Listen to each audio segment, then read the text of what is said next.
The topic of this video, Excel tables, is not directly related to pivot tables, but Excel tables are very useful for data analysis, and as the companion video, Pivot Tables Based on Tables, illustrates, tables are a great source for pivot tables. Therefore, Excel tables should definitely be in your collection of pivot table tools. An Excel table is based on the same type of rectangular data range as a pivot table, with column headings in the top row. The data set you see here in columns A to C is a typical candidate for a table. The data can be a mixture of dates, categorical variables, and numeric variables. The reason for creating a table is so that you can sort, filter, or summarize the data easily. Actually, you could perform these operations without creating a table, but table tools make it much easier. Besides, there are other advantages of tables that you will soon see. There are three ways to create a table. For each, you should first select a cell inside the dataset. First, you can click the Table button on the Insert ribbon. Excel guesses the data range, which you can override if necessary. But if it is correct, you can simply click OK. Second, you can select any of the Format as Table options on the Home ribbon. This method is useful if you want to choose the formatting right away. Third, you can use the shortcut key combination Ctrl-T, which I will do now.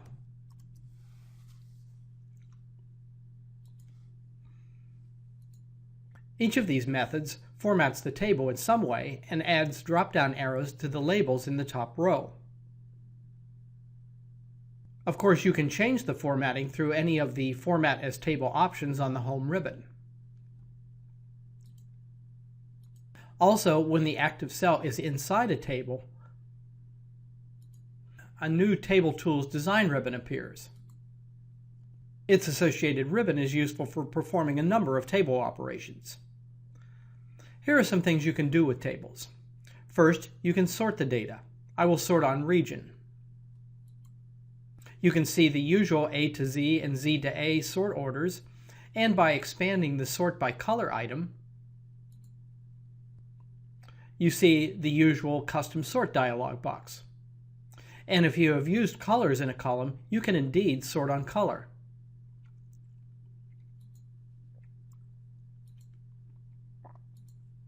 Second, you can filter the data.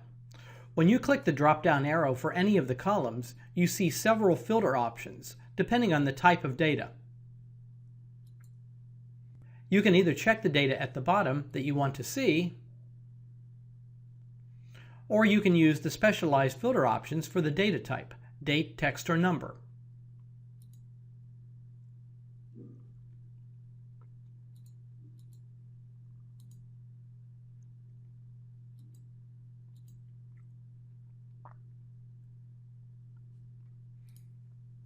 Also, you can filter on multiple columns. For example, I will create a filter for all rows after August 1st in the West or Midwest where total sales is greater than $2,500.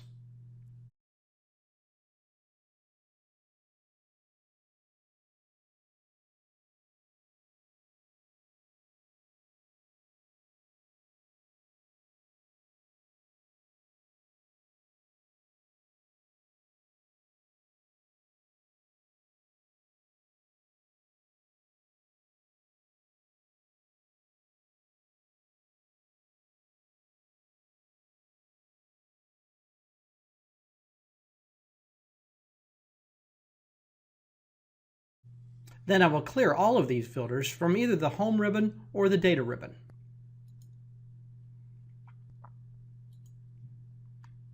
From here or from here. Next, you can summarize the data. To do so, you check the Total Row option on the Table Tools Design ribbon. This shows a default summary measure for the rightmost column, but you can summarize any column in the table in a number of ways. Importantly, if a filter is in place, the summary is based only on the filtered data.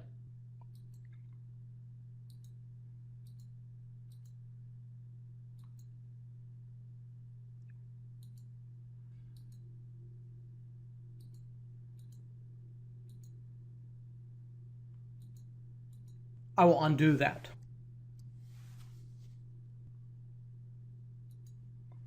Finally, you can add new data to the table, either at the bottom or to the right, and the table will expand automatically. You don't have to redefine it. I will do this by copying the data to the right to the table.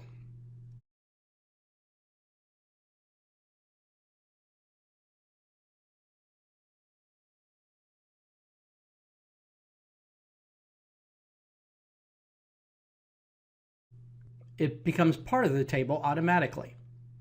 Better yet, if a chart is based on a table, the chart will update automatically when the table expands. Here's an example. I will create a table on the second sheet and then a line chart of sales through time. Control T.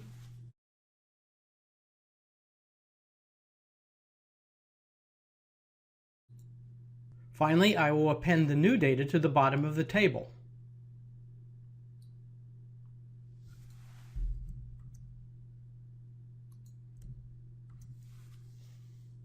The chart updates automatically to include the new data. This last automatic expand property is why pivot tables based on Excel tables are so attractive. You should now view the pivot tables based on tables video to see exactly how this works.